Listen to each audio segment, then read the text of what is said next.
I want the front row. Right. Smooth it go out.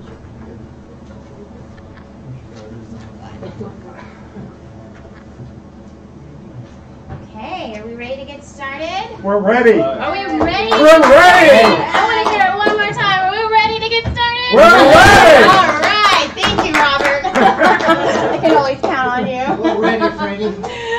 All right. Happy Thursday evening, everyone. Is everyone excited to be here at Laguna Hills office? Oh, yeah. Yes, of course. Awesome. So I was thinking about my childhood and the life that I've lived so far, and the many dreams that I had when I was in junior high and high school and college, and all of these businesses that I thought up, and how I wanted to be an entrepreneur, and how I wanted to get rich quick, do all those things. Did anyone have any of those experiences where you were thinking about businesses on your own? Okay. Did you want to be an entrepreneur and be your own boss and do your own thing? Oh, yeah. Andy, what was it for you? What were you going to do? I don't know, just something that, actually, I wanted to be a stockbroker when I was younger. Because I look it up, like what makes the most money in the U.S. Right? Carlos, what was your vision when you were younger? What did you want to do? I want to become a, How are you going to make money? I was going to become a civil engineer and wanted to build bridges. Bridges.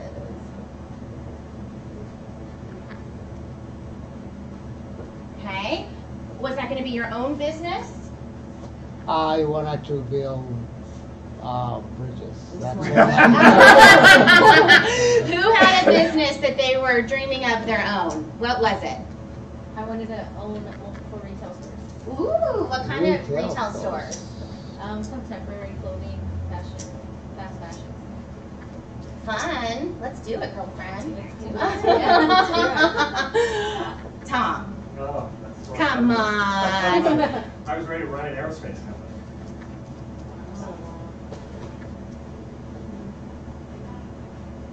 Okay. Who else? Sylvia? Do you ever have a dream of this business that you wanted to have? Actually, I started a company online to rent books for college students, Uh-huh.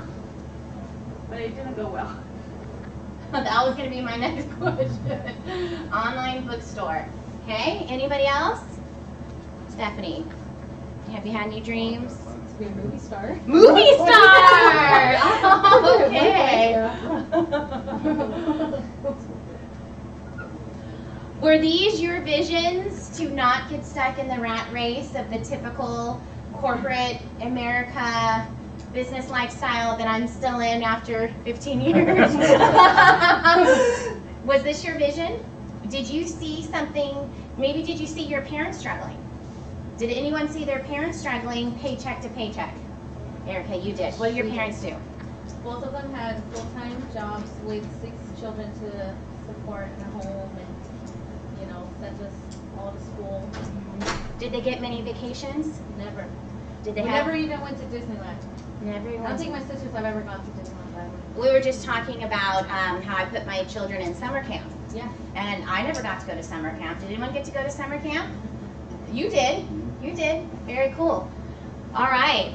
So you saw your parents working day to day. Did that make you think that you needed something different? Of course. Made you think? Who else has been through that? Where they saw what their parents were doing and thought, I need to do something different. What about you, Susan? My dad was a school teacher. School teacher. A lot of struggles, Mm-hmm. a lot of parents who weren't on board with, you know, the school teacher. Right, right. And certainly not paid as much as they should for the type of job that they do. Starting that foundation for our children. So, then why are we here? Is that this? Did we fulfill our dreams through this? Were you able to start your online store? I started, but it didn't go well. Didn't go well. What about you, Annie? Your dream. Did it come? Stockbroker. Did it come true, right? But it's close. It's not a grind like stockbroker. It's a lot better kind of business. A Right? lot- A lot of people that are stockbroker, they're very stressed out, and, Yes. and they're getting to like a really like not healthy, not more like not moral, right kind of lifestyle. Right, So, right. yeah. So if you're a business owner in the normal sense, do you get Saturdays and Sundays off most of the time? No. Do you get to go on vacations? No. So here, they send us on vacations for free, right? Andy, how many have you been on? It makes me sick. 3 last year. 4. 3 last year. Tim's been on a couple. I don't know about Carlos, but who strives to go on those vacations, right? This is not here. You know, when we're younger, we have those dreams, and it's great to dream, right? But the reality is that the overhead that it takes to have these type of businesses to run them, and the reality of the time that it takes to be successful, it's a very difficult thing, right? Whereas here, we don't have overhead. Do we have overhead here? Nope. Andy does. No, just kidding. But we don't. So here we are business owners, and yet what does it cost to be a business owner?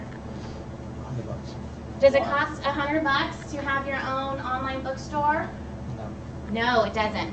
So we have this such amazing opportunity here that is like what we dreamed of when we were younger, except it takes a lot less to achieve it, right? We're all entrepreneurs here, right? Would we all say that? We're all business owners here. Do we have the opportunity to have a great lifestyle here? Yes. Yes, we do. So I say let's keep reminding ourselves of what a great thing we have here and how we can still achieve those childhood dreams, but in a much easier way, right? Because I still want to be an entrepreneur, and I still want to go on vacation, and I want to send my kids to summer camp.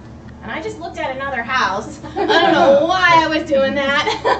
But who dreams big? We need to dream big, right? And so if we set our mindset that we're going to have, what car are you going to have, Andy? What car? The Mhm. next car? Or The next car. What's the dream car? Dream car? Dream car. Rolls Royce. Rolls Royce. And where's the dream house? Newport Beach. Newport Beach. But are you dreaming it? Yes. Yes. I know that he puts his dreams on pieces of paper. And he asked me about my favorite car, and I said, no, I'll just get a Mercedes, like 370. He's like, that's not dreaming big enough. Right? Do you remember that conversation? But the point is that we deserve those dreams, okay? We need to put them on paper. We need to say that I'm going to send my kids to summer camp and I'm not going to worry about it, right? And I can afford this house. And you know what? I can work for a place or be a business partner in a place where they send me on vacation. And I think that's pretty cool. So let's be excited about what we do. All right, so in the last week, who has sat kneecap to kneecap with either on a business presentation or a one-on-one? All right. All right. Andy, Susan, Carlos? One-on-one. Very good. Awesome. All right. There's 5 101 and KTP, and then we did 1 trial. Good job. Wonderful. All right, Susan. One-on-one. Good job. All right. Susan, why don't you come on up front? Tell us what you're doing. She's been up here a lot. Yeah. Susan is a champ. Awesome. She's our next wave. So what are you doing? How are you getting these one-on-ones?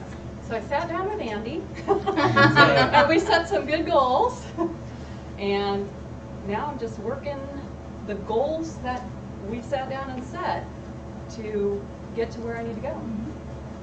Was the vision pretty clear after hearing it from Andy? Yeah, it was, I mean, it's achievable. Breaking it down makes it a little bit easier because then you go, okay, this is what I kind of need to get this, so let's start with this, and then that ultimately will be the end result. So, when we say the 3-30, that, kind of started to kick in when we're like, okay, well, if I make this many contacts in a week, you know, this is probably the number I'm going to end up with. And then that 330, that's, you know, the number to strive for. So that's, Absolutely. yeah. Very yeah. good. Good job, Susan. Great. Who met with Andy and went over their where they're currently at and set some goals for the rest of the year? Who found that? You were at everyone. Who found that to be extremely helpful and beneficial? I know that Mark and I certainly did. So thank you, Andy, for your time for doing that for us. In the last 7 days, who has brought on a new business partner? I know Tim did. Okay. All right. And I know Tim did as well. All right. What would you like to say about that?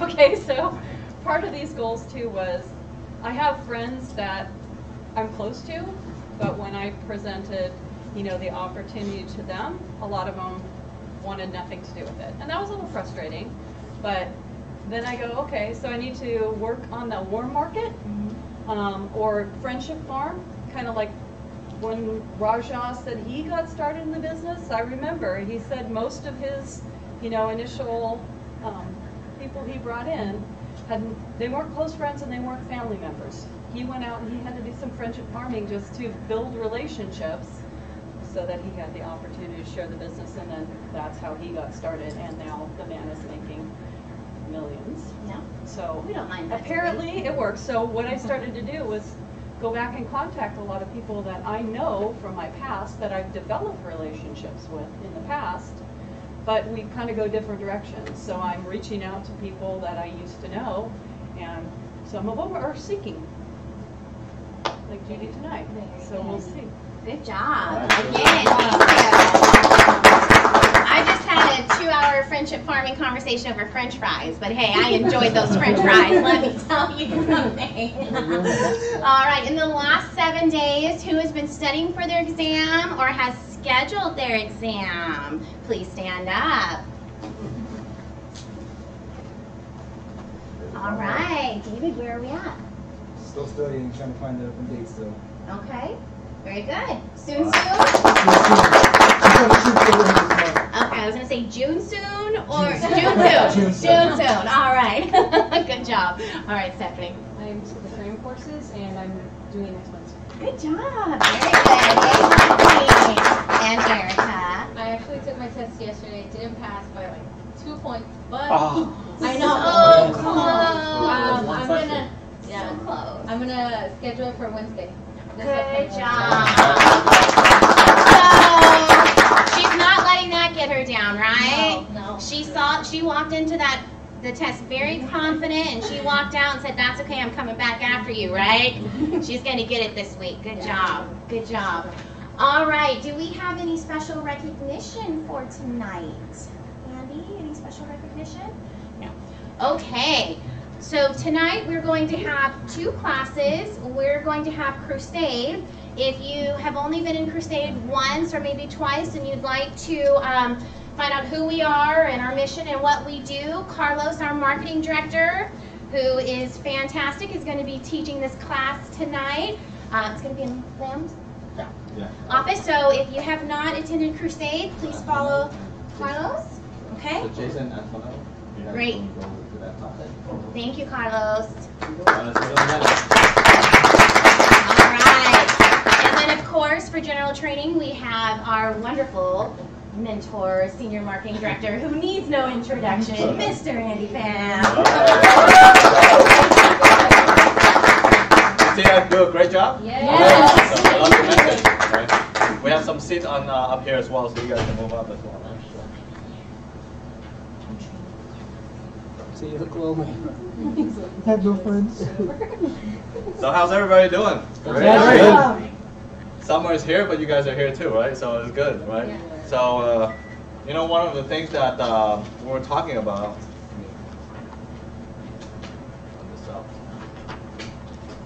is that one of the things that we constantly talk about is that, you know, in this business, you constantly have to have a vision in terms of what's next for you, right? And the thing is that you always have to understand that everything in life goes in season. You know what I'm saying? Like there's a season for everything, right? And so obviously, in this business, there's a season as well. And then the thing is that, you know, like there's 4 seasons in a year, right? There's an autumn, you know, what is it? Winter, and then summer, and then you know, spring, right? And so the thing is, you know, like the weather go in season, and so people go in season as well. And at the same time, you know, it's a business go in season as well. But the thing is that the people that survive on Earth, like you guys survive because you actually know how to adapt to the weather. Yes or no? Yeah. Right? So the season comes around, you're not freezing to death. You know what makes sense? And then summer come around, you're not having too much fun to death, right? And so same thing in this business as well is that this business has a season. In your life has a season. So you guys know a guy named Jim Rohn, right? So Jim Rohn talked about this. Jim Rohn said that, you know, like don't wish that things are easier, but you have to wish that you are better, right? So the thing is that if winter is gonna come anyways, right? Am I gonna be like, hey, you know what? Winter's here, you know, is a negative, you know, 100 degree in Canada, and then I'm gonna actually, you know, like freeze to death, right? And what about the people that live in Alaska? What are some of the things that they're gonna talk about, right? So the thing is that we have to actually get stronger. The people in Canada, right? Like Mark, right, came from Canada. We talking about that, right? So the people that come from Canada, they have to actually get a little bit, getting used to the weather, getting used to the season of life, so that they can actually get stronger, so that they can adapt, so they can actually survive, right? It's the revolution of the fittest, right? So the species that actually last around, that actually, you know, continue to be here are the people that actually know how to evolve, adapt, right? So that's why one of the convention theme that we have is evolve, right? So our company right now is going through an evolving stage in the business as well. And so same as you guys as well, that we have to go through an evolving stage in terms of we gotta change so that we can adapt to the weather condition and in terms of the business condition as well, right?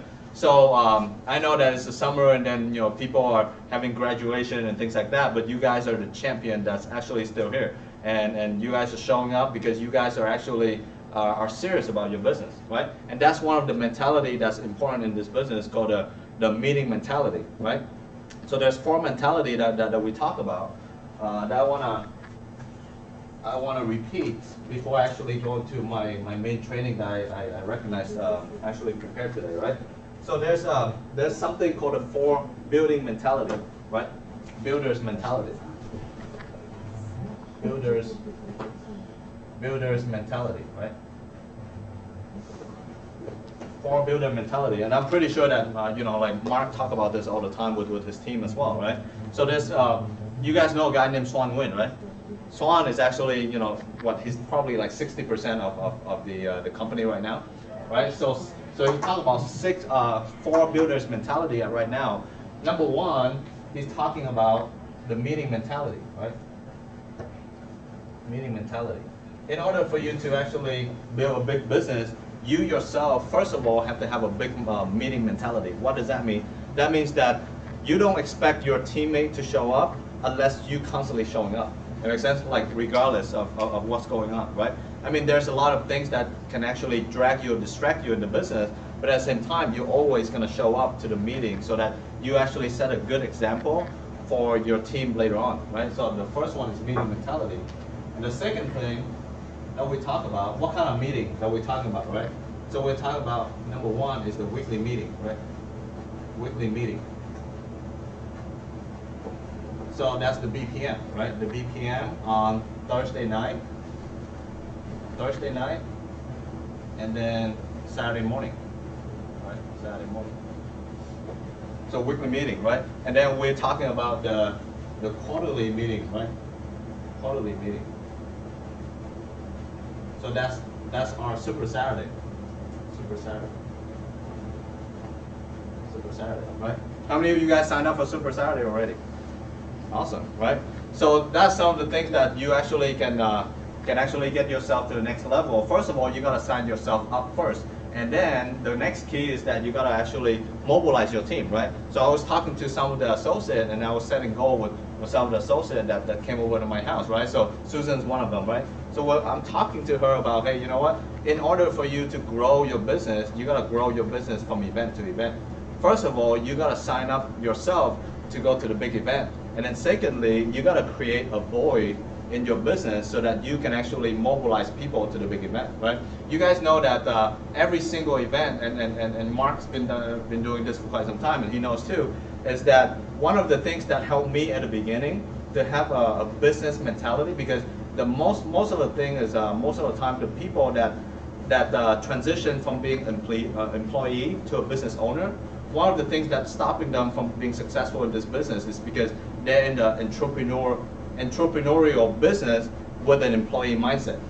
That makes sense? So they're running the business, but yet they think like an employee, right? So what they always talk about is that you gotta work like an employee, but you gotta think like an entrepreneur, right? Most people, they come into this business, they're doing the exact opposite, right? Just because of the fact that you sign up for $100 to own your own business, most people, they come here and then they actually think like an employee, but they work like an entrepreneur.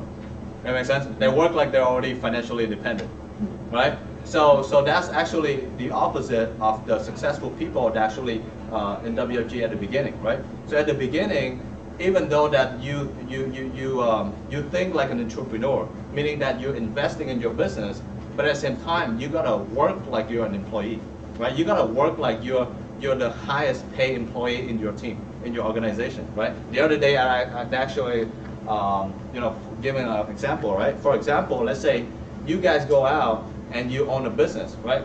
And then you only have $100,000 budget, and you want to make $100,000, yes or no, right? So if you want to have if you want to make $100,000, and then you have only $100,000 budget, you can only hire one guy, based on your work ethics, based on your attitude, based on the way that you work and everything else, right? How much productive you work, you put in the work. Would you pay yourself $100,000 that year if you only have $100,000? If you don't make it, then you're gonna go out of business. Would you actually pay yourself? That's actually a really good question to ask. Yes or no? That will determine whether or not you're working like an employee or you're working like an entrepreneur, right? So at the beginning, you're gonna be. It's gonna go like this. Right? It's gonna look a little bit like this. So at the beginning, you're gonna work. You're gonna get paid like this. You're gonna work like this, right? This is the amount of work that you're gonna put in. You're gonna be very overworked and underpaid. But over time in this business, that's how this business is designed, because you're in the leveraging business, right? So when you do this business right, at the beginning, you're gonna feel like, and then some of you guys actually can relate to this, right? Because I can relate to this at the beginning, right? At the beginning, you're gonna feel like you're overworked, right? You're like, if I actually work at a McDonald's, I probably make more money. Right? Yes or no? Right? Some of you guys might think like that, right? Right, if I actually go out and sweep the floor, right, on downstairs, I probably make more money, right? So you're gonna feel like that's where people with an employee mindset, they don't get it, right? Because they think like, well, I put in this much work, I get paid this much, right? But did you know that all the most successful entrepreneur out there, this is how they started at the beginning, right? They're very overworked and underpaid. You guys know about Mark Zuckerberg, and you know about Amazon, all that stuff, right? Did you know that, like, I was reading about this guy named Jeff Bezos, right? Because this guy was pretty hot in the last 6 months, right? Because he just surpassed Bill Gates to be the richest person on earth, right? So start reading up on this guy. Did you know that in the first, I forgot the exact time, but in the first 6 or 8 years, he didn't really take a profit from Amazon? Do you guys know that? He did not take a profit from Amazon, right? Because everything that he made, he actually reinvest directly in his business. So what that means is that he was working pretty much for free in the first 6 to 8 years, right? So just like a lot of us, right? A lot of you guys, you come to this business, you might feel like, hey, you know what? I'm not making any money. I'm brand new, right? But you actually reinvest back into your business the money that you would have made instead of working at McDonald's or getting paid $10 an hour, So So at the beginning, you're gonna feel like you're very overworked and underpaid. But over time, this is when you're in some words called a survival phase, right? And then gradually, when you become SMD, right, you become SMD, and then you actually, hit your ring. You have a little decent sized team, right? Like, like people showing up to the meeting, going to convention, and things like that, right? When you start making money with your own personal production, and then your team you're field training your team, and you start making some money, right? You start making the kind of money that relevant to the time that you put in, in terms of like, gradually you're gonna feel like, hey, you know what? I'm actually getting paid, right? That's the time that you actually get to SMD, hit your ring, and then have a decent sized team, and then qualify for trips and things like that, right? Going to Hawaii and things like that, right? That's why I met Mark, right? So Mark was going through this phase too, yes or no? Yes. And then I'm going to interview you a little bit afterwards too, Yeah. right? And so Mark actually transitioned to this phase, right? And then he's actually going to different phases as well. But when you actually get to SMD, and then you start making money, right? In terms of, because your contract level is higher, and you have a bigger team, and then your skill is up, right? And so now you start making a lot of money, you start making some money. I say in WFG, 100,000 is like a minimum wage, right? You go to Hawaii, you're embarrassed to wear your $100,000 ring. Seriously, yes or no, Mark?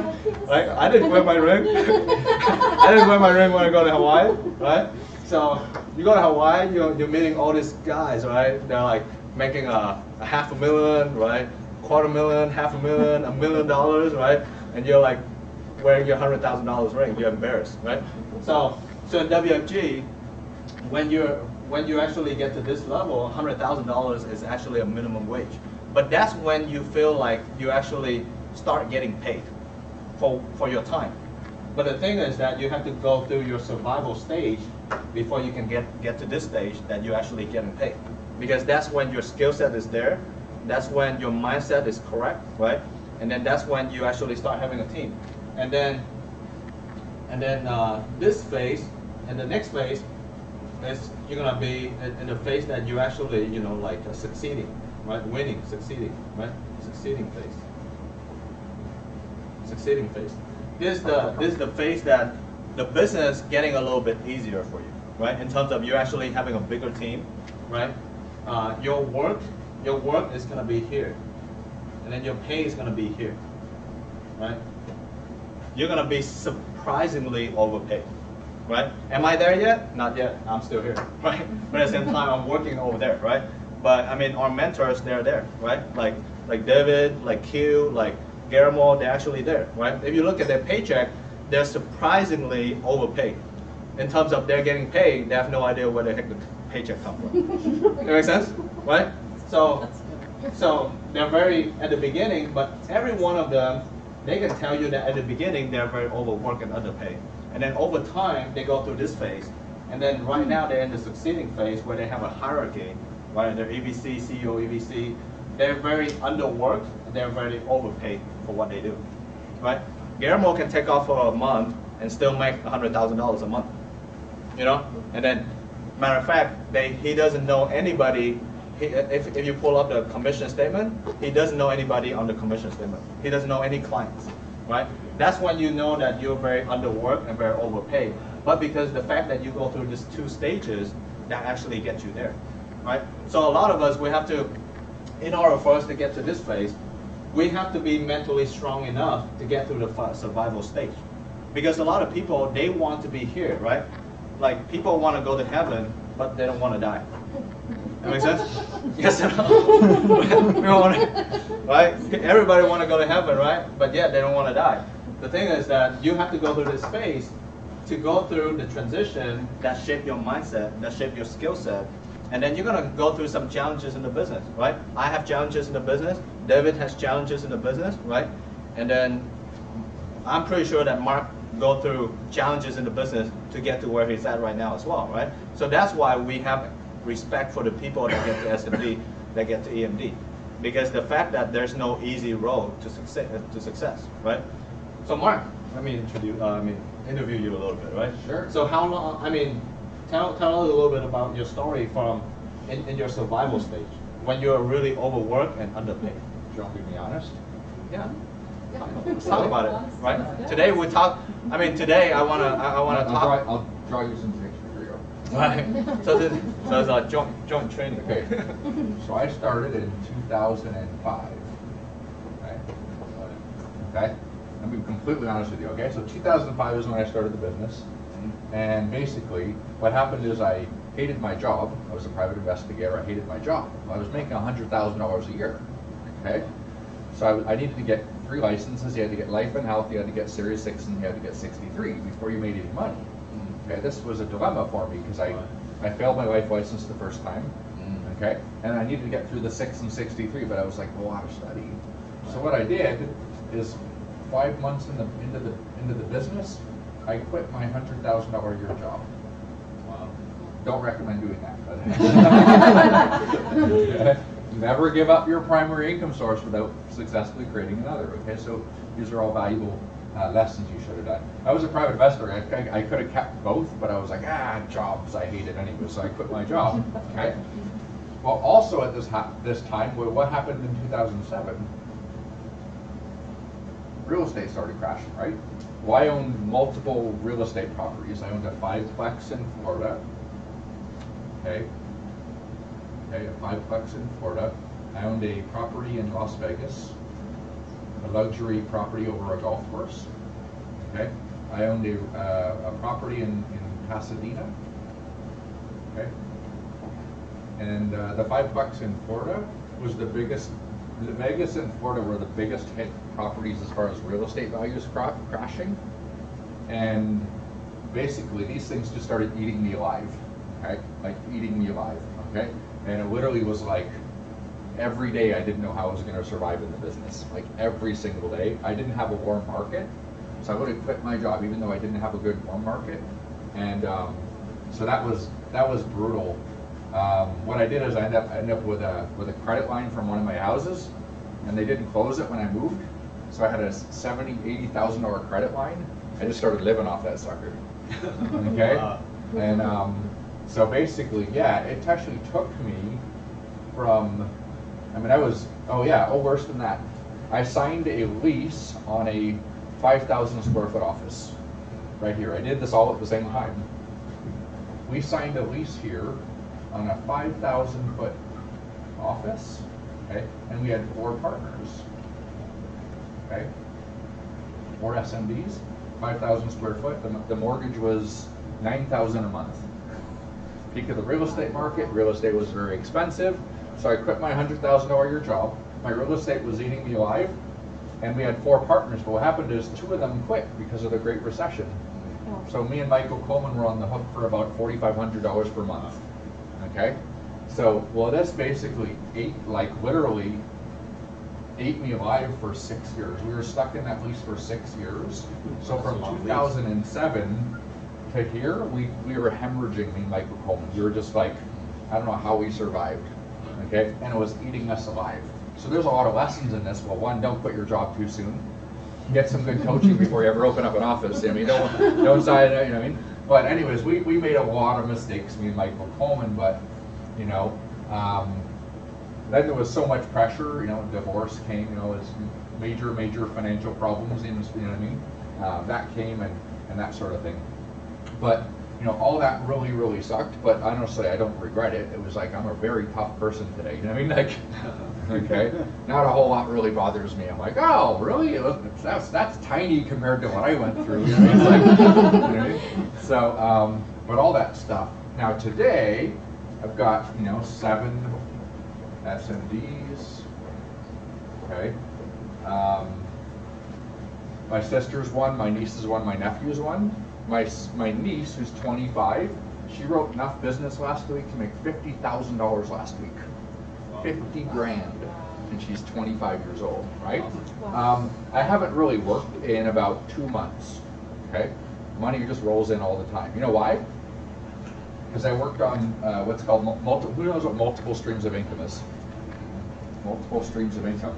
You ever read the book, Multiple Streams of Income? Yeah? You know what the money tree is? Yeah. Remember that one? Okay? Yeah, M is multiple streams of income.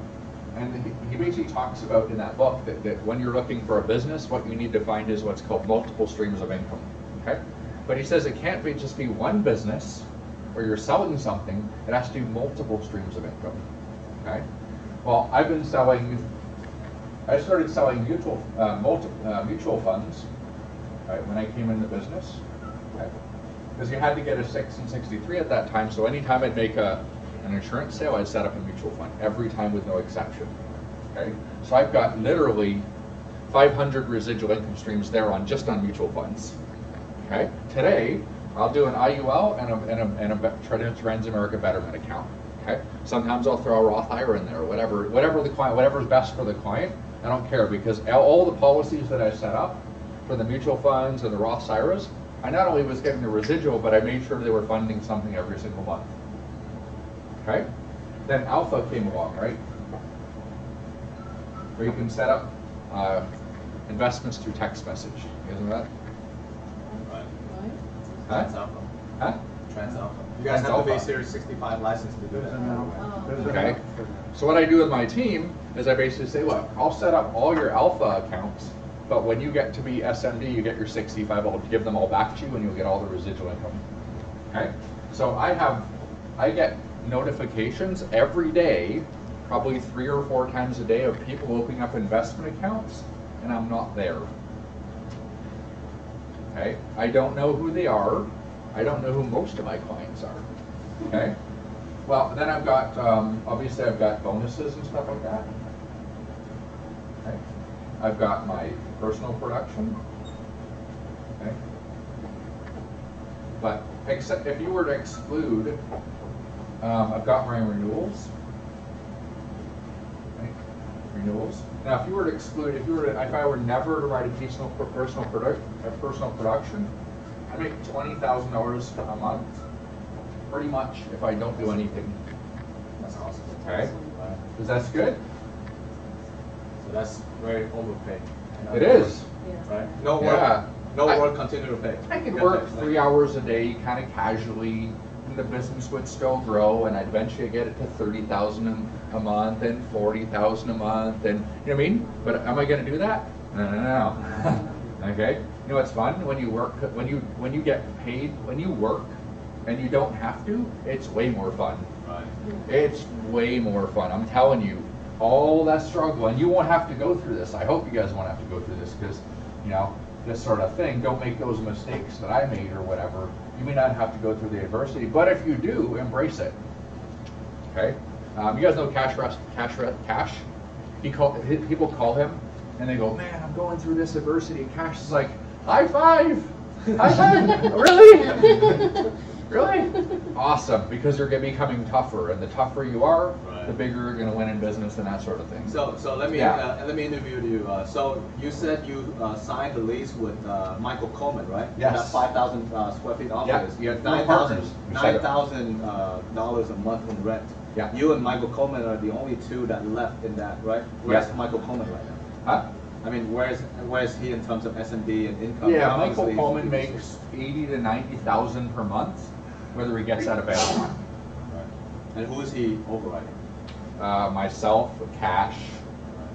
You don't know a lot of the other people or whatever, but you know. The two big people are like Mark Kwan and Cash Restaurant. You guys know Cash, right? Yeah. And so all this struggle in the survival phase that Mark and Michael Coleman has, right? Because the fact that they were still here, they're still showing up, right? Was there a time that was so bad that you don't want to show up to the meeting? Oh, that was like every day. But what are some of the things that you continually telling yourself so that you continue to show up to the meeting and then continue to show up and continue to put in the work and continue to grind? What keep you going around that? I think just prove I could do this. I mean, if you look around, if somebody quits the business, it's because they look around and they go, "I'm not as tough as the guys who win big in this business." Who's going to admit that? Basically, you know, you can always tell when somebody's going to quit the business because they start finding little things wrong with WFG or their leadership or whatever. Do you know why they do that? Exactly. See, if you can always tell when a person's going to quit. They start nitpicking and complaining and saying my leadership's doing this or whatever. What happens is they're accumulating all this ammunition, so in their mind they can justify, I'm quitting because of all this stuff. Okay? Really, what's happening has nothing to do with that. They're just kind of weak people. They're quitters, and that's what quitters do. Quitters don't go, I'm quitting because I'm lazy and I didn't do the things necessary to become successful. Your mind's not wired that way. In order to quit something, you have to justify it and come up with tiny little reasons. The leadership's not that good, the product's not that good, little things, and you got to accumulate enough of those things so you feel good about quitting. Isn't that true? Right? Isn't that honest? Okay. So basically, I have really understood that you ask my leadership about me, I'm just not negative. Like I just don't have time for it. I'm just like, I'm positive all the time. I'm having fun. This thing doesn't matter. At this time, it was hard to be positive, very hard. But I knew that this was coming down the road. Okay. And telling you, it's awesome. I mean, I don't know what to say. Like, I'm financially independent. Oh, here's the other thing. Really work to keep your expenses down. Okay. I've spent a lot of time with Thali, man. He hangs on. How many people have listened to Rich Thali talk before? Okay. Really, really, really work to get your expenses down. Okay. Like I hate payments. The more money I make, the more I want to get rid of my payments. Okay. And I still drive a car. I haven't had a car payment in 4 years. I don't have credit card debts. Got rid of all that stuff. I don't have debt payments. And that's the reason why I'm financially independent. It's not even the income that's coming in. It's because my expenses are, as low as they possibly could get, right? And that buys me freedom. And when you become financially free, it's way more fun, okay? I mean, life is awesome. I can get up whenever I want. I can go to work whenever I want. I can go home, work I want. I can go by the pool and make phone calls and relax by the pool whenever I want. I can do anything I want whenever I want, okay? You know when I get up? When do most people get up? 5, 6 in the morning. Yeah. When the alarm clock goes off. How do you know an alarm clock? Okay. I don't believe in alarm clocks. Here's why. You tell me if you agree with this. If your body was ready to wake up, wouldn't your eyes just naturally open? Yeah. Right? Right? If you have enough sleep, you won't need an alarm clock. Your eyes will just naturally open and you're awake. Isn't that true? Now to fight that and abnormally wake your body up before it's ready to wake up is not good. I think it's a horrible, horrible thing to do to yourself. Okay? So I don't have an alarm clock. I get up whenever my eyes open. So I can use that excuse. Okay, this morning my eyes opened at 9:30. Jumped out of bed, went to the office. My office is 5 minutes away. Rock and roll, had a great day, ran some appointments, drove over here, hour and a half in traffic, but I'm having a blast. Okay, because I don't have to do this. Make sense? I didn't have to drive out of here, but I wanted to commit to come here to guys, and I didn't have any guests, so I thought, man, I got to get some guests today. I'm like, oh, I don't have guests. Well, I do that because it's frustrating, right? Okay, and you guys have probably not heard this story. Who knows who Hubert Humphrey is? Hubert Humphrey, okay? I'll tell you a story of Hubert Humphrey. I don't know if you know this, but I think it'll help you because it's helped me many, many times in the business, okay? Hubert Humphrey, he built the company, right? He kind of built the company which was sold to Aegon for $300 million. You guys know that? Okay. So Hubert Humphrey was a train conductor who used to sell Amway. You guys know that? A train conductor that used to sell Amway built the company huge. He was like, I'm kind of good at recruiting for Amway, but why don't I just recruit for financial services? Because you're selling a bottle of soap, you're making $3. Hubert said, wait a second, with the same work, I can sell an insurance policy and make $500. Well, I can make $3 on the same time, or $500. Ooh, I better leave Amway and come over. That's kind of the story of how it is. But Hubert Humphrey was a madman. He was a maniac. Okay, so Hubert is making $500,000 a month. This was a long time ago. Okay, this is when he was building the company or whatever. But Hubert used to still run personal production appointments. He used to go in the field, even when he's making $500,000 a month. So Hubert's driving his car. We didn't have cell phones back then or whatever. Hubert's driving his car along, and in the car and whatever, he's going to his appointment, and a car runs the intersection and T-bones his car. Glass all over the car, onto his legs, cut up his legs. So he's got cut up legs, bleeding onto his pants, right? And what would 99.9% of the population do? I won't be able to make that appointment. Cancel the appointment. It's, okay, you're making $500,000 a month, which was the equivalent of $1 million a month.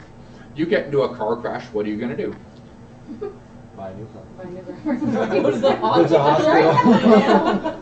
Hubert didn't even have hesitation on this. You know what Hubert did? Found a payphone, called his wife and said, "Honey, I need you to bring me a new pair of pants. My hands, my legs are. I need you to bring me a new." Didn't tell her what to. I need you to bring me a new pair of pants. She's like, "What?" He's like, "Yeah, I'm here just to bring me a pair of pants." Right, so he gets his wife to drive out there with the other car. She's like, "What's going on?" He's like, "Don't worry about it. Here, I just need the pants." Okay. Okay. So he like goes somewhere, changes, puts on his pants or whatever. Calls the person he was meeting with and says, "Hey, I'm just running a little bit late." Doesn't tell them anything about what happened. Okay. And they said, "Hubert, why did you do that appointment?" Hubert says, "I'll never, ever, ever let adversity get the best of me. I'll never, ever let it happen, because if you do it once, it will always beat you." Okay? So, that story has helped me out so many times. Okay?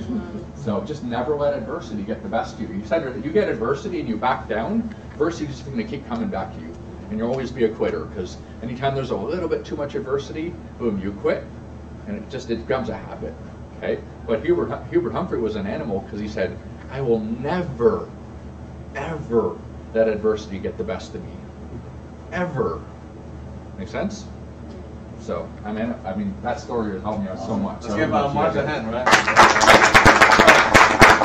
I want to bring Mark here because some of you guys know my story, some of you guys don't, right? But the thing is, you want to be where he's at right now, yes or no? You want to be one day that have to be financially free. No one actually control you. You don't have an alarm clock, right? Because I remember my uncle who worked for Kenworth for like 35 years. I mean, I think he's a multi-millionaire, right? But the thing is that the day that he retired, he's so happy, right? And then we asked him like, "Hey, you know, Uncle, what are the things that make you happy the most when you retire?" He's retired at 65, right? He's like, "Oh, you know what? Like now I can get rid of my alarm clock, and I can actually, I don't have to wake up, you know, at the alarm clock, right?" But most of us, we refuse to do this, and then we want to be here. That makes sense?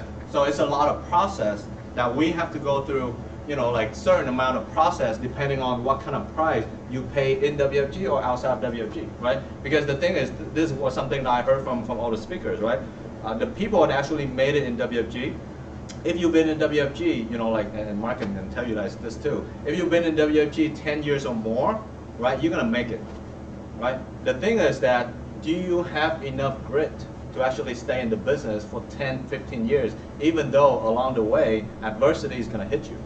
That makes sense? So the thing is, there's some people, they're actually paying the price outside of WFG, and they're coming in, they're blowing up, right? Some people, they're actually paying the price in WFG, right? For example, I think I'm actually paying the price in WFG, because before WFG, I wasn't really doing anything, right? Because I was just fresh out of college, and then, you know, like worked for a very short amount of time, and then came to WFG right away. But when I go into WFG, that's when I start paying the price. Some of you guys, some of the people that came into WFG, they blow up right away. It's not because they're talented or it's because, you know, like something magical happening, right? It's because probably they already paid the price before WFG. They already struggled before WFG. They already get all this wisdom. They already overwork and underpaid before WFG. So when they come in, they don't make the kind of mistake that Mark and I made, right? That can actually prolong our success a little bit more. That's when the people actually, you know, get their success a little bit faster, right? But for some of you guys, I've been here myself, right? And then I'm on my way here too, right? The thing is, if you guys don't know my story, I don't know if you know my story, I actually get started in 2010, right? So, you know, 2005 is David Lynn recruited me in 2010. I wish I got started in 2008. 2008. Yeah, Much better. I heard that. I heard that. 2008 is a rough time for the industry, right, for our company. But 2010, I got started. David actually recruited me in 2010. So in 2010, I came in. I was 22 years old, right? And so I was sitting down with people like, you know, like Mike Ekstrom or Tom Rogerson, right? And then they used to be like, hey, you know, how old are you? Like, why are you interviewing me, right? So I used to have that, right? When people, and then they walk out, right? So 2010, I was 22 years old, just kind of working part-time, you know, in accounting, right? And I get started, and that time, the first year I make less than $10,000 in this business, right? A lot of big people in WFG can tell you that their first year, they didn't blow up their first year, right? So first year, some of you guys actually going through that right now. The first year you make like 8, 9, 10,000, right? And you're all frustrated, right? A lot of us, we go through that as well, right? The thing is, and then that's because the first year, my leadership level was not there. So after the first year, I realized the need of working on myself in terms of I gotta be a little bit more mentally tough, because that time I was mentally weaker. That makes sense? In terms of, you know, I have some challenges in the business, and I take like 3 weeks off. How many of you guys actually can relate to that, right? You actually hit a challenge, hit a roadblock in the business, you actually check out for 3 weeks. And then the next week you come back, after 3 weeks you're so frustrated, you get back, right? And then you get back in the game for a week. And then you hit some challenges, you check out for another 3 weeks, right? I was one of those guys, right, my first year. So my second year in the business, I hit SMD in 2013. Late 13, 14, right? So during this time, I run SMD 4 or 5 times, right? A lot of you guys are running for your promotion. If you don't hit it right away, doesn't mean that you never hit it, right? Because every time you don't hit it, you learn something, right? So in 2013, I was running for SMD a few times, right? And I have people that, I have challenges in my business as well, right? So a lot of you guys, the thing is, we're not telling you all this to selling you the nightmare. You know what I'm saying? It's the reality that you need to know. But the thing is, you need to know that what's happening in this phase, and then you know that because of that, you're gonna have a brighter future in this phase that most people won't have, right? Most people that you interview them, right? They can't tell you the story that Mark tell you about how he lived his life. Make sense? Like Tom was talking about, nearly half of American people have less than $10,000 in saving, right? That's crazy, right? And so most people, they won't get to this place because they don't go through the thing that you guys are going through, the thing that we went through, right? So instead of wishing that this part is a little bit easier, you're gonna inject yourself with a little bit more mentally tough dose, right? In terms of, you gotta actually strengthen yourself so you can go through it, right? So some of you guys going through chargeback, right? I was listening to Dan Charlier the other day, right? And he was like, hey, you know what? There's a time that I have $25,000 in chargeback. $25,000, not points. $25,000 in chargeback, right? Because there was some sort of executive bonus plan. Hey, you know what? I can relate to that. Because the time that I was an MD, right? I have like a $10,000, $15,000 chargeback too, right? But the fact that I'm hearing that some of you guys going through some of that right now, just like Mark said, right? Hey, good job, right? Because the fact that you went through something like that, that's when you're gonna get better. You know, you guys know that June De La Cruz the other day we were playing golf, right? I was talking to June De La Cruz. He's like, you know that last year I have a 1.5 million point chargeback. You guys know that, right? In my hierarchy. A 1.5 million point chargeback. That sounds pretty big for you, right? But guess what? They still net like 15, 20 million points. It makes sense? So it's a capacity. As you grow, adversity is gonna get a little bit bigger. But the thing is, it's because you're doing this phase, you're training your mindset so you can endure. You know, so that's what I'm talking about earlier in terms of the season of life, right? So life is gonna have, you know, summer is gonna be comfortable, spring, fall, whatever, it's gonna be comfortable, right? But winter is gonna hit you in life too, right? But are you strong enough to endure the winter so that you can have the next summer? Or winter comes around, you're dead. That makes sense? Right? Like especially living in Canada, right? Winter comes around, you gotta be prepared. You gotta be mentally tough.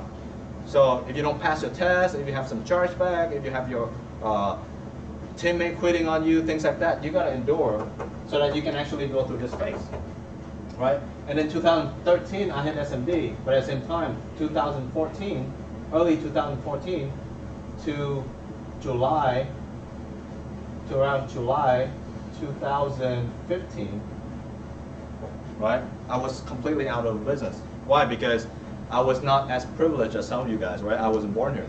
So I was telling Mark this story when we were in Hawaii. 2014, I could not be in WFG because I didn't have my status. I couldn't work, right? Couldn't renew my license, whatever, right? So I was out of business for a year and a half, right? So at the time, I was in the top 2 in David Lin hierarchy, right? At that time, he was SMD. He has a few MD in his team. So I was one of the top MD, right? That hit SMD on his team, right? So a year and a half later, I came back to the hierarchy, right? There's about 6 SMDs, right? I was one of them, but I was the last SMD, right? I came back. When I hit SMD, I gave up 15 licensed agents. Steve, you were one of them, right? Right. Steve, Carlos, and everybody else, right? I gave 15 licensed agents to David. So when I hit SMD, after I came back in July 2015, right? I came back because after 2 years, right? So I started fresh with 0 licensed agent, right? 0 cash flow, right? And then just myself, right? I go from number 1 or number 2 SMD in David hierarchy to the last one, right? You guys know Sarah Broadbent, right? Sarah Broadbent is David's assistant. She was not really doing WFG. She was doing assistant. And then when I came back, she was like, hey, you know what? My cash flow is higher than yours. How would you feel at that time, right? How would I feel, right? I didn't feel good. But the thing is, from that time, July 2015, from that until my $100,000 ring was August 2016. So 13 months later, I go from no team to about, I think around that time we're at 26 licensed agent, right? And then I go from like very little, like consider a 0 cash flow, to 100,000 ring. I hit my ring in 2016, August. 13 months after in the business, right? And so I was here, and then 2017, that's when we qualified for Hawaii, right? So I'm telling you guys this is because, you know, like some of you guys didn't know my story. You guys think that, hey, you know what, Andy just born into this kind of like, Mark was just born into, you know, like he know what he's doing from the get-go, right? No, I was just like you guys. Mark was just like you guys, right? We were struggling just like you guys, but that this time was a challenging time for me. 2014, late 2013, 2014, right? So the thing is that you have to actually be mentally strong, and you gotta go back to what we talked about is meeting mentality, right? You gotta continuously plugging in the business so that you continuously getting the nutrition to stay in the business so that you go through this stage and you continue to push so that you go to this stage. That makes sense? So the biggest one is the meeting mentality that we need to have, right? Secondly, you need to have a fast start mentality. Fast start mentality, right? So we need to work a little bit more on fast start mentality as well in terms of the new people that come into the business or yourself, right? The thing is that the speed of the leaders determine the speed of the packs, right? So the thing is, when I came back in 2015, I want to set a pace in terms of, hey, you know what? When you go back to the business, I want to hit my ring from 0 to 100,000 within 13 months, right? 12 months actually, but I'm 1 month behind my goal, right? So the thing is, I want to do this because I want to have that story so I can actually tell my team in terms of, hey, you know what? I went through adversity that many of you guys probably don't have to if you actually continue to stick into the business and continue to show up. But at the same time, even if with that kind of adversity, you can just bounce back, right? Are you like a rubber ball, or you're like an egg, right? You know, rubber ball, right? You squash it down, it bounces right back, right? Or tennis ball, you push it down, it comes right back, right? If you're an egg, you throw it down, guess what? Guess what? Yeah. Are you a tennis ball or are you like an egg? That makes sense? Right? So when life, like Mark talked about, right? When life gives you adversity, you're gonna actually find a way to bounce back. When you bounce back, it's actually gotta go up higher, right? And then, so number 2 is fast start mentality, right? And number 3, we'll talk about it, right? It's a teamwork mentality. teamwork mentality, right? So what's teamwork mentality? Teamwork mentality is that in this business, even though you're here by yourself, by you showing up to build an environment, you're actually being a team player. That makes sense? Because the fact that a lot of people, they come into this business, they have a me mentality, meaning that, hey, when I'm showing up, what am I going to get out of it, right? Just like Mark right now, you see the difference between successful people, the people that make it big in WFG, and people that don't make it big in WFG, is that teamwork mentality, right? You see, Mark, he want to grow his office over here, even though he has no associate or guest or whatnot, he's still here, right? Because he's brand new to this environment, right? So he's showing up so that he can actually be a part of environment, right? It's not about me mentality, it's a team over me mentality, right? When you have a team over me mentality, that's when your business is going to grow, because your people is going to start having a team over me mentality as well. A lot of people, they show up, they want to expect to have something right away. That makes sense? If there's nothing for them yet, then they don't want to show up. But the fact is that you guys are showing up even though you're not making the money or you don't have a team yet. That's the reason why you're going to have a team. But the thing is, if you don't have that mentality, then later on your team is just going to be selfish, just like you, right? And the last one, actually this one should have been the first one, right? In terms of recruiting mentality. Recruiting mentality. It's the first one, but I want to talk about last because you saved the best for last, right? So recruiting mentality, obviously, in this business, in order for you to be overpaid and underworked, you're gonna start produce some, some outlets, just like Mark talked about in terms of multiple stream of income, right? So the thing is, you gotta find the ducks or the chicken that lay the golden eggs, right? So the chicken that lays the golden eggs are the new recruit in your team. That's actually have the same core mentality as you, right? If you have a brand new people that have this core mentality just like you, then you have a chicken that lays the golden eggs. That makes sense, right? But the thing is, in order for you to have that, you need to have you gotta plant some seeds, right? In terms of having recruiting mentality, right? So one of the things is that I know that one of the things that I can only control is two things. Two things that you can control is your activities, and it's your attitude, right? So I spent some time with John and Kristen yesterday, and they asked me a question. They're like, hey, what are some of the things that you can be confident in terms of, being in this business and feel secure, feel that you actually have a handle on this business in terms of that you can provide for your family, you can actually keep the expenses. I mean keep the payment and everything, mortgage for the office and everything else, right? What are some of the things that help you to be confident about that, right? One thing that I told them is that I focus on two things. I cannot control anybody else. I can only control myself, right? And the only two things that I can control is my activity and my attitude, right? So the thing is this, the only thing, when the team is not happening, I have to be the one that's happening, right? Like when we don't have guests for a few weeks, I need to go back to work, and I have a guest right now, right? And I have a guest in the last few weeks as well, right? So the thing is, when the team is not happening, then I need to be the one that's happening. So I need to actually go back and control my own activities. Secondly, I gotta be the one that control my own attitude, right? What are some of the things, the language that you talk about determine your attitude and determine, where you're gonna head, where you're heading, right? So your attitude is like airplane, right? Like Rogerson is like a aerospace guy, right? So what is attitude in aerospace? Direction that you're going, right? The attitude is direction. Altitude is the height, right? So attitude is like they have a nose up, nose down, right? Is that right? Nose up and nose down, right? So your attitude is your language and your the thing that you're talking about, right? I can actually, like Mark talked about, like someone is quitting when they start nitpicking and start talking about negative stuff, right? So I can tell your attitude by the language coming out of your mouth. What are some of the things you're talking about? Are you talking about nose up or nose down? Do you want to be an airplane with nose down? Hopefully not, right? Hopefully not, right? But the thing is, you want to in an airplane that's nose up, that's climbing up, right? So that's the language that's coming out of your mouth, right?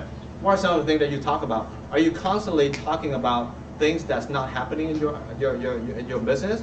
Or are you talking about the things that's happening in your business, right? If there's nothing happening in your business, why don't you find the things that could be happening in your business and talk about that? Because at the end of the day, it's about self-manifestation, right? Whatever you talk about is whatever you manifest, right? So if you're constantly talking about the things that the guests that don't show up, you get more of the guests that don't show up, right? If you're talking about the activity that you're gonna do, right? Instead of, you always have a choice, right? The thing is, this is something that nobody can control you but yourself, right? I cannot control you either, right? So as David Lin cannot control me on these two things either, right? So the thing is, you have to make a decision. I told Johnny is that once you have a handle on these two, you're gonna have peace in your business that you can actually. One of the things that Rich Stolley talked about is that you pay your bills with your own pen, right? And then the override that you have go back into reinvestment in your business, right? Reinvest in your business, at least in the first 2 stages of your business. I mean, obviously in this stage, you reap the reward. That makes sense? Like Dr. Q right now, he's override 2 EVC, $500,000. He can enjoy his life, right? He can have a cigar and massage every day, right? But the thing, it's true. It's true, right? So the thing is that in this first 2 stages, you cannot really depend on your team. Like I don't depend on you guys' production to pay my bills. Just so you guys know, right? I pay my bills with my own pen, and then whatever override that I have is the contest that I created, so that I actually reinvest back to you guys, right? But how is it that I can do this? Is I focus on my own activity and my own attitude, right? And then that's going to be the things that you can always count on me to have these two things that's actually leading by example. That makes sense? So you gotta do this to go through this 2 stage in the business. And then when things are like you're overworking and underpaid, that's the time that you need to check your attitude and activity, so that you continue to move along with the survival stage, so that one day you can actually get into this stage. And this could happen very fast when it clicks. That makes sense? Right? Just like Mark can tell you guys, right? So Mark, from here to here, it's pretty fast, yes or no? Yeah, I hit SMD in 2000. I hit the SMD in 2 years. Because I was like working great, going crazy. All I focused on was direct recruiting for 2 years. Right. So I hit there, and then things were going good. I hit SMD. My cash flow was going up. So then I like, oh, I'll get rid of the job, and sign the lease. Big mistake. Right. And the economy crashed. But no, I mean it's like, yeah. Actually, the number one thing that I did to grow my business very, very quickly is I had one focus. Only one focus for a period of probably 2 years. Okay. So this is 2 years. Yeah, I had one focus. I was Once you make a ultra focused. decision. I was ultra focused on one thing for 2 years. Okay. Drive as many people into elite circle as I possibly could. Okay. Honestly, if you want to destroy everybody in the company, focus on that. Okay. I guarantee it. You'll beat everybody. Do you guys know why? Competition. Intense. Yeah, you put somebody in a room and they're all competing or whatever, you'll get 10 times more work out of your associate, which means if you get 10 people in there, you're going to get, 100 times the amount of work out of the same group of people. Right. So I'm telling you, I did that, and I focused on building from big event to big event, like associate count. I was obsessed about it. And here's why that is. You guys know what working on your business or working in your business is? You guys know what that is? No. Okay. You need to. You guys need to do this because I actually I spent a lot of time working on my business recently, and like I'm gonna start destroying some people in the company. Okay, I know that for certainty. Okay, There's working in your business. Okay. Okay. Right, and there's working on your business. Okay. Now, anybody know what that is? Very, very important if you want to get big. Okay. In your business, as you get up and you make the phone calls, and you get really busy prospecting that day, and you run some appointments. Okay.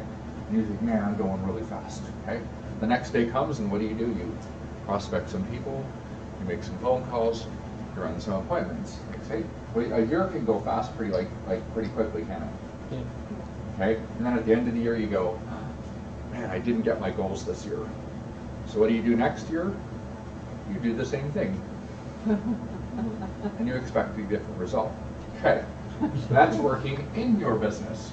You're just running the day-to-day task, and you try to do more of it. You're like, I'll just work 18 hours a day instead of 12 hours a day. Well, then you just burnt out. Then you get burnt out. Okay. At some point, you have to reflect and go, I'm working on my business. You sort of look at your business and go, what's wrong with my business? Okay. Now, the thing about it is, everyone running really fast, and they're trying to prospect and invite to the BPM and run appointments or whatever, right? But what if they just stood back for a second and said, what if my only focus for the next 12 months was getting people to big events like convention, and my only focus was getting people into elite circle or inner circle, I don't know what they call it, it's either one or the other, okay? Who's going to win after 24 months? It won't even be close. The guy who's working in his business, trying to work more hours every single day, but he's probably not getting a lot of people into elite circle, he's probably not getting them in there. I mean, it's a matter of this. Sometimes you got to stop and work on your business. On your business is putting systems in place or leveraging other people's time. Like going, oh, okay, good. So instead of me running around every day with my one recruit, what if I just throw that person in elite circle and then another 10 people in elite circle? Make sense? And then I go get some more recruits. Now I can go. Now I can go wide because I don't have to field train all those people. Make sense? So that's working on your business. Sometimes you got to stop for a second and go, what am I doing wrong? Like, what am I not doing? So working on your business would be running the filters. Okay, looking at your business and going, these recruits came in. What fell out? What do I need to do to get them licensed faster, to keep them coming to BPM, to call on their list or get them some guests or something? Where are the holes in my business? Okay, and sometimes you got to stop yourself and go, man, what do I step back for a second and go, what's wrong? Where are the holes in the business? Okay, and then you plug them up and then you get back to work. Okay, but this business is so much mindset. Like, I was just making some notes here as you were talking about mindset, and I'll give you some ideas. So the reason that I showed up today on Saturday, it was like, man, I'm gonna drive out in 2 hours of traffic out there and an hour and a half back or whatever. I don't have any guests. I'm probably gonna be late. Okay, that's what I'm thinking as I'm driving here. Now, okay, so that's what the average person says. Now I have something that after 13 years of WFG, I have one question. You can write this down. Okay, what would average people do? What would average people do? Stay home, exactly. They would go back. Yeah, they go, oh, Andy, man, the traffic is so bad. I don't have any guests and stuff, so I'm not going to come out to your office today. Okay? That's what average people do. But please, put up your hand if you want to be average and ordinary for the rest of your life. No? Well, good. You better stop doing what average and ordinary people do. Okay? So this is what world-class people do. I, Mark Kwan, did not do the necessary work to get some guests here today. So I know full responsibility that I didn't organize my schedule enough to make some phone calls and get some guests here today. Okay, so it's my responsibility that I did not do the things that were necessary to become successful today and get some guests in the BPM. Okay, so if I know that I didn't do the things necessary to win today by getting some guests here, why would I reward myself by staying home tonight? Make sense? Okay, it's about responsibility, isn't it? So the other person goes, They justify it in their mind. They know they didn't do the necessary things to win, and they reward themselves because they didn't do the necessary things. So next week, guess what? I better get some guests here. Now, if I don't get some guests here, guess what I'm going to do? I'm going to punish myself by sitting in traffic for 2 hours. And I'll keep doing that over and over and over again until I get it in my head. Make sense? You don't reward yourself for not doing the things necessary to become successful. Okay? So it's just a mindset. That was just so much about mindset. Okay? I'll give you another one. Who's heard of the dogfight before? Who's heard of the dogfight before? Okay? So all of WFT is mindset. It's just changing the way you think. Okay? The dogfight. Okay? 90%. You can beat 90% of your competitors in the business by being in the dogfight. Okay. Dogfight. Now the dogfight is, if you want to be in the dogfight, who wants to beat 90% of their competitors? Okay? You have to be in the dogfight. The dogfight is working hard and running a system. Okay? How many people are working as hard as you possibly can? Okay? How many people are so tight on the systems of the company, you understand the systems, and you're like it's perfect? How many people are there? Okay, good. So that's why you may not be in the dogfight again, but I'll give you some things to work on. You just need to understand the business format system, and you need to understand when I get a recruit, what's the process of getting them going, okay? I covered that a little bit last time, but there's even a couple more things that I can cover. Now, if you're not working as hard as you can, and you know that, do you believe you need to win at that? Do you believe that you deserve to win at the highest levels? Yep. You don't, do you? Isn't that crazy? If you know in your mind that you're not working super hard, your mind actually says, I don't deserve to win that big. So then you naturally don't win big. Isn't that weird? Isn't it all about personal responsibility then? Isn't it? It always comes back to personal responsibility. Are you taking responsibility for what you're not doing, or are you justifying it? Okay? This is some deep stuff. You know what I mean? So here's the thing. Here's the great part about it. If you just start working really, really hard, you know what happens? You feel like you deserve it. You start to feel like you deserve it. You go, I'm working so hard. That's another reason why I dreamed of this one. You go sit in 2 hours of traffic just because I don't want to be average, and you know, I know that I'm putting the hours in today or whatever. You know, got a great prospect on the way here, so it was kind of cool. Okay, but I'm just running through traffic. But so there's like, that's it. So the dog fight. So then you gotta run a system. So every now and then sit back and say, where are the holes in my system? Okay, where are the holes in my system? And that's working on your business sometimes. You got to stop for a second because you can't beat 90% if there's holes in your system. Okay, with the hard work and then running a system, because how many people know people work really hard but they don't really make a lot of money? So is it hard work that makes people successful? No, my dad killed himself his entire life and he never became successful, so it's not hard work. Now, if you apply a system, a really good system, that's great, but if you have hard work plus a system, you're very hard to beat, okay? All the wealthiest people in the world, they have a system, and then they put the work in, and then they sort of manage the system, and that's what you want to build with WFG. You want to build this right over there. You want to build that over there. Okay, so who wants to be in the top, the dog fight? Because that's not the dog fight. That's just working hard and running a system tight. Yes? Who wants the top 10%? Okay. Okay. Well, that's pretty much the dog fight. Is you can beat the 90% by working as hard as you can. The last 10%, that's the dog fight. Okay. And that's doing the things that other people say are crazy. Okay? People think I'm absolutely crazy. And I'm like, I am crazy. I am, excuse my phrase, batshit crazy. I am so freaking crazy, you have no idea. I'll just do, people think I'm crazy. I'm like, I absolutely am crazy, and I'm pretty proud of it. Thank you very much. Okay? Okay? I'm not average. Okay? I recruited Cash. I did a BPM, and you know how I recruited Cash? You can ask Cash about this today. I did the BPM when Cash came down, and I know what I said? In the BPM, I said, I'm looking for unrealistic and crazy people. Anyone want to join me? And Cash was like, I'm in. Okay? All right. I'm going to give you one more thing. Okay.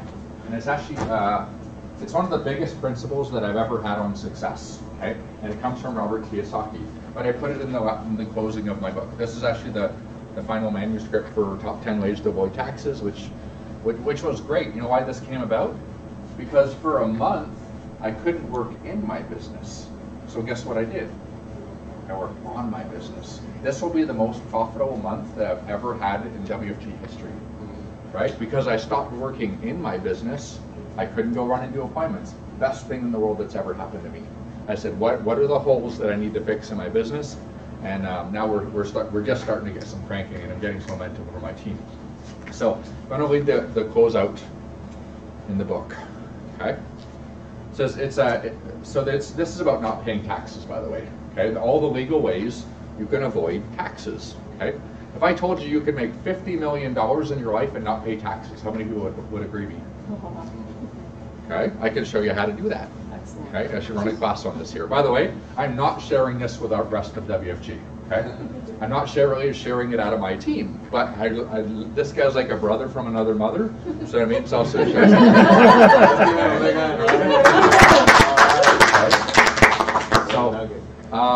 So basically, in conclusion, it says you can't avoid taxes. You'll go to jail. Okay, I've heard those words many times, but only those who. But only those from the 99%. Okay, this book is about joining the 1% and stop doing what the 99% do, like as far as tax strategies and stuff. I've heard those words many times, but only from those in the 99%. What Americans do not understand is the difference between tax evasion and tax avoidance. Tax evasion is illegal, and you'll likely go to jail, where tax avoidance is completely legal, and it's the reason why the top 1% are the top 1%. Unfortunately, this priceless information is almost exclusively taught only in the wealthiest of neighborhoods when the rich teach their kids about money. And without a full understanding of this subject, it is highly unlikely you'll ever join them. It is true you can't avoid all taxes. There's a Morgan Stanley advertisement I quote in the book, but as the Morgan Stanley advertisement stated, you must pay taxes, but there's no law that says you have to leave a tip. Okay? What I've learned is that those in the 99% use the word can't all the time. You can't avoid taxes. You can't do this. You can't do that. You can't get wealthy. You're the son of a bricklayer. Okay? I've always ignored the advice of can't do people. Okay? A lot of people are going to say you can't do this, you can't do that, you can't do that. How many people have been told you can't do that?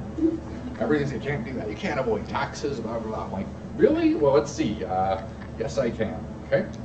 I've always ignored the advice of can't do people. When people say you can't do that, what they're really saying is, I don't believe I can do it, so I don't want you to try either. Isn't that true? Okay? Somebody says, you can't do that. Robert? What, really? Because if you believe you can do it, you can do it, right? But if you let their, what they're really saying is, I can't do it, so I don't want you to try, because if you actually succeed, you're going to make me look bad, Robert, so don't do it, right? And what's the crazy thing is parents do this to their kids, yes. Friends do it to their friends, relatives do it to each other, because they don't want them to succeed, so they say, you can't do that, okay? So I've always the word, when people say you can't do that, okay, when you use the word can't, you will always be right. Your brain immediately stops working on solutions to the problem, and with 100% certainty, you will never find the solution. Okay? This is true for everything you believe you can't or believe you can do. About 19 years ago, when I was buried in credit card debt and student loans and working as a security guard for $8 an hour, I decided to eliminate the word can't from my vocabulary. I suggest you do the same if you want any level of success in any area of your life. Right? Instead of using the word can't, I choose to ask the question, how can I do that? This question, how can I do that, is very powerful. It forces your brain to start working on solutions to your problem. Have you ever had a problem that you've been thinking about when you go to bed, and when you wake up, you had magically found the solution? Yes? Okay. How did that happen? It only happened because you asked the question, how can I fill in the blank? Now I have an important question for you before we end this book. Right now, are you happy where you stand financially? Probably not, right? I'll assume the answer is no, or there's always more to learn. Otherwise, you have not picked up this book in the first place. Also assume that you're one of the 3 demographics. Perhaps you're like me many years ago when I was just starting to learn how money works. Or you're in the middle class and you're learning that the wealthy are using very different strategies than what you've been taught to do. Or perhaps you've already joined the top 1% and are in search of other more tax avoidance and wealth accumulation strategies. Hope you've all found this strategies valuable. But anyways, like each book I've written, it's not about financial on the closing. Make sense? Okay, so it's about mindset. So how many people like find the relatives and friends use the word can't a lot? Okay, how many times did they use it on you? You can't do that. So anyways, it's all a mindset thing. I just believe I can do everything. I'm crazy enough. You know what my affirmations are? I'm a billionaire. Don't even care how it's going to happen. It's already done in my mind because I'm crazy. Okay? So, anyway, it's so much about mindset. Anyways, I hope that helps a little bit. All right, let's give Marty a hand. Hey, before we end, I just want to share with you this. This is something that, like part of the things that Mark talked about is working on your business, right? Working on your business, not necessarily, like the physical work that you do, but you're working on your mind. Working on how you think, working on, like what's the next book that you're reading, right? What's some of the things that you can actually inject into this 6-inch between your ears that actually make a huge difference for you to be more effective in the business, right? So I was reading this book. I was going to share with you real quick before we end the meeting, right? Have you guys heard of the book called Mindset? The author is Carol, right? Have you heard of this book? No, never. You guys should read this book. It's called Mindset. The book is called Mindset. As soon as I saw that book, I'm like, I'm reading this book, right? Because mindset. Because in this business, the differentiation between the people that 90% of people and 10% of the people is the book that you read and who you become, right? So this book, the author is a researcher at Stanford University, right? So it's called a book called Mindset, right? So Henry Ford said, right, if you believe you think you can or you can't, either way you're absolutely right? So Henry Ford said that. So the thing is that what? 1 minute, okay. Well, we still have 5 minutes, right? So we only have 5 minutes to wrap up, right? So I want to share with you guys this. Keeping you on track. Yeah. So at the end of the day, it's all about the belief that's going to take you to places, right? Just like Mark talked about, right? He believes that he's going to be a billionaire. So that's the belief that you need to feed yourself, right? But if you think that you cannot, then you're absolutely right. And this is kind of talk about what you just talked about, right? So I want to share with you 3 slides, and we're going to be done, right?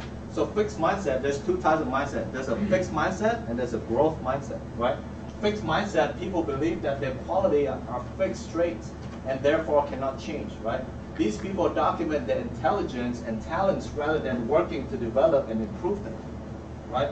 They also believe that talent alone leads to success and effort is not required. So there's the people that have a fixed mindset. And there's different type of people that have a growth mindset, right? People have a growth mindset are people that have an underlying belief that their learning and intelligence can grow with the time and experience that they put in. And also, when people believe that they can get smarter, they realize that their effort has an effect on their success, right? So when they put in extra time, they lead to extra achievement. So these people, they're not thinking that their ability is fixed. They think that their ability can change, right? And so I want to show you guys this. The fixed mindset people always want to appear intelligent because they believe that they were born with a fixed level of intelligence that cannot be modified, right? On the other hand, growth mindset people believe that their ability and intelligence can develop with effort, learning, and persistence. Their basic ability are simply a starting point for their potential. It's not fixed. A lot of you guys come to this business, you have a fixed mindset. Like, I can't really talk to people. I can't really be a good advisor. I cannot, like, prospect people and get people in. Guess what? All of us at the beginning, we cannot do that. But through persistency, effort, and things like that, we get better, right? I just show you guys my story. This is a very important thing, right? So this is a very important slides that we have, right? 2 more slides. So fixed mindset people think that the difference between these 2 mindsets is how they, yeah, you can turn off the light. The difference between that is how they deal with things, right? So this is the difference between the 2. The fixed mindset people, for challenges, they avoid challenges. When they see challenges, they want to back out, right? For the growth mindset people, they embrace the challenges, right? For the people that have fixed mindset in terms of obstacle, they give up easily, right? For the people with growth mindset, they persist in the face of setback until they break through, right? And then effort, the fixed mindset people are the people that see effort as fruitless or worse, right? Effort, in terms of like the fixed mindset people, right? In terms of, hey, you know what, even if I try, I'm not gonna get it, right? That's the thing that they tell themselves, right? Growth mindset people, they think effort is to see effort as a path to mastery. That's a law of process. You have to go through failure to get to the next level, right? And fixed mindset, how they react to criticism is they ignore useful negative feedback, right? And then the growth mindset people, they learn from criticism. They learn from constructive criticism, right? Like, I'm getting together with some of my teammate, right? One of some of the things is I'm giving them constructive criticism. But the people with fixed mindset, they'll be like, hey, you know what? Every time I talk to Andy, he's always chewing me out, right? And I'm not going to be with him again, right? But the people with growth mindset, they're like, hey, you're right. Then that's another thing that I need to take into consideration, right? Success, fixed mindset people, success of others feel threatened by successful of other people, right? Growth mindset people, they find lesson and inspiration in the success of others, right? Like Mark is doing better than me, so I want to learn from him, right? I want him to be in my office so I can learn from him, my team can learn from him, right? So that's, as a result, they reach ever higher level of achievement, where the fixed mindset people are kind of stay the same, right? So what kind of mindset do you have right now? Last thing, what are some of the language that you talk to yourself, right? Developing a growth mindset, how do you develop that? Obviously, this is a skill as well, right? So you can actually develop yourself to think like a growth mindset. So instead of saying, I'm not good at this, try thinking, what am I missing?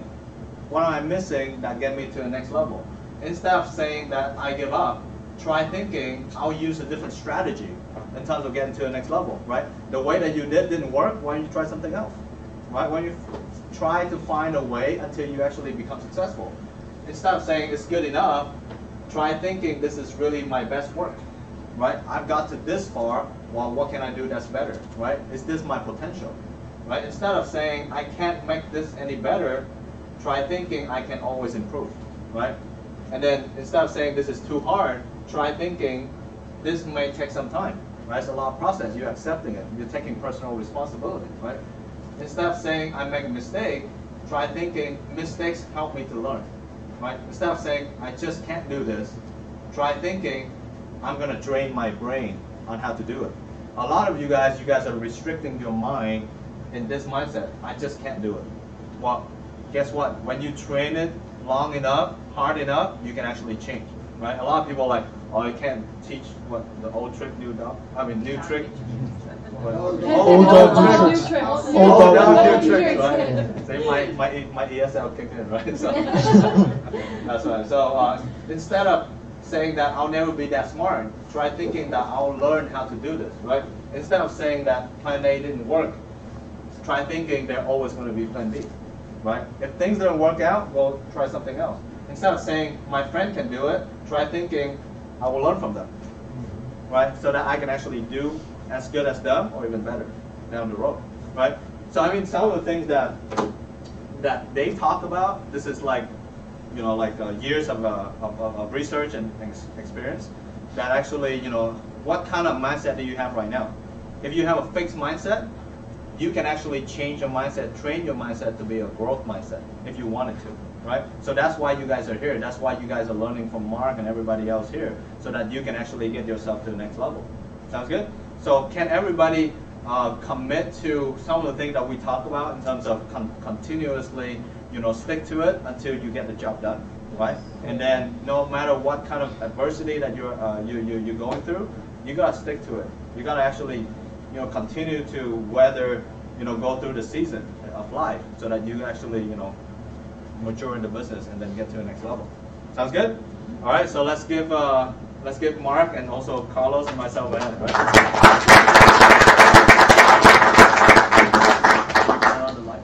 Who wants to share what they learned from Carlos's class in the first class? I know Jason and Antonello and Tia were there, right? You guys want to share something?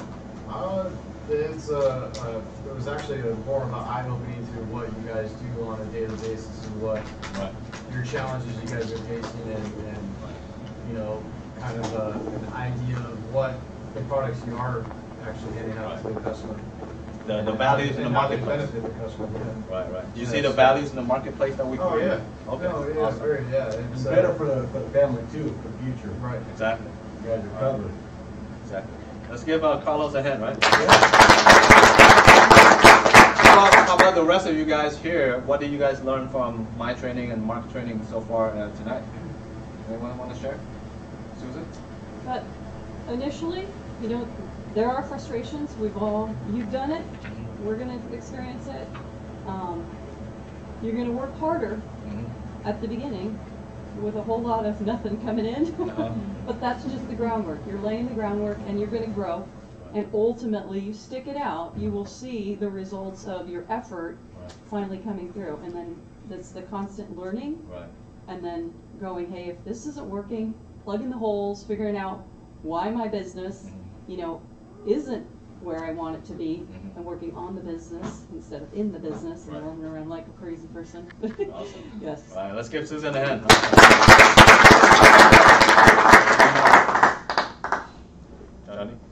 I'd say mindset is the biggest thing. Basically, you gotta stand guard of your mind. You can't let anything in it, like the noise, is just cancel it out.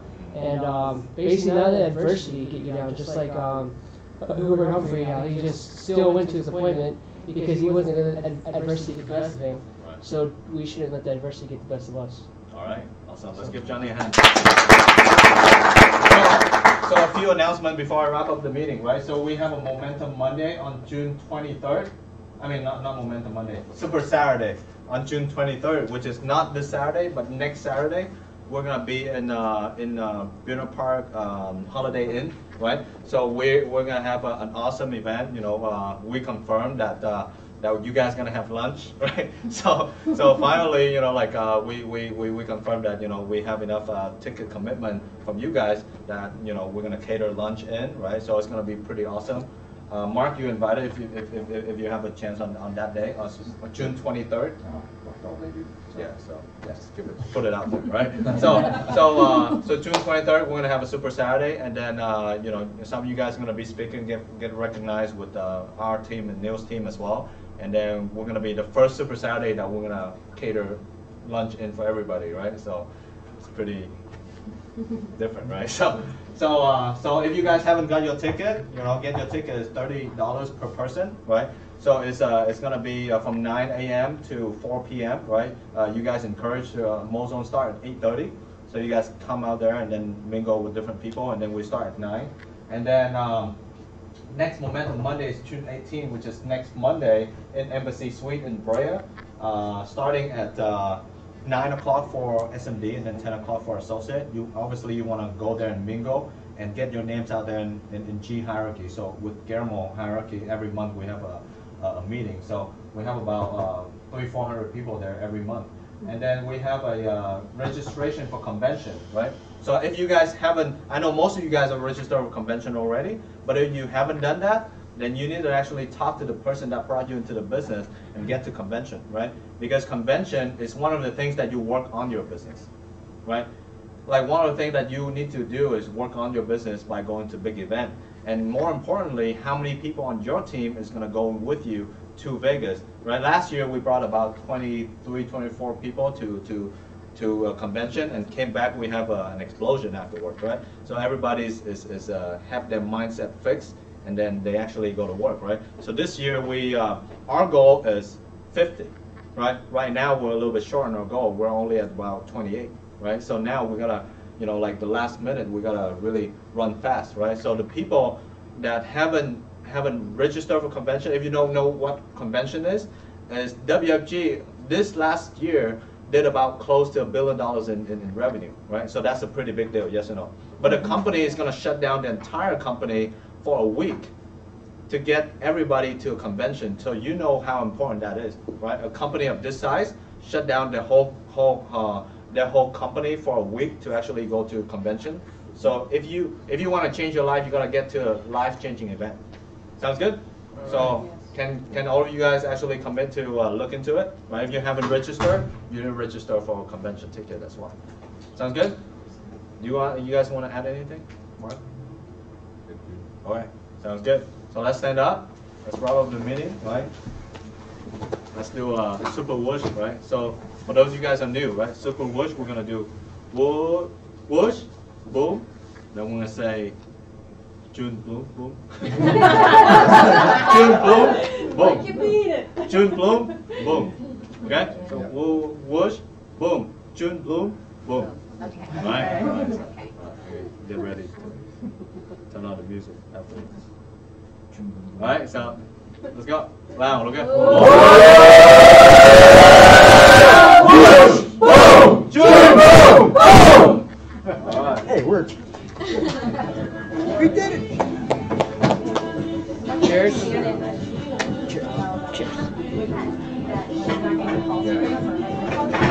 Cheers.